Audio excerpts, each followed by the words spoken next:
Umida, ishni nimasidan maza qilasiz? Shu sizni prikollaringizdan mazza qilaman deydi Naymaxon. Gulnozaxon kecha qayerda edingiz? Yuzlaringizdan nur taralyapti-ya. Erim bilan uchrashib bordim.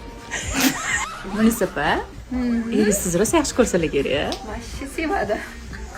Dilnoza opa, hamma kosmetologlar sizdagi chiroyli bo'lib yurishadimi?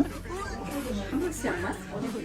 Mendeki Vika, у вас глазки charchamaganski? Нет, вообще не устать, всегда вот так стоит. Aygul opa, makiyajingizni qaysi masteriz qilib beradi? Voy, bularni vaqti yo'q. Menga hammasini o'zim qilaman. Qunduz, bugun nimadan xafasiz? Abetim kelmadi, qornim og'rib. Umida, qachon katta qiz bo'lasiz? Katta bo'lgim kelyapti-da. Umida opa, qoshingizni qayerda raznishotka qildirgansiz? Sherda, qismida o'zimiznikida. Feruza opa, mo'ylovingiz bilan qoshingizni terdirib turasizmi? Ha, har kuni keltiraman.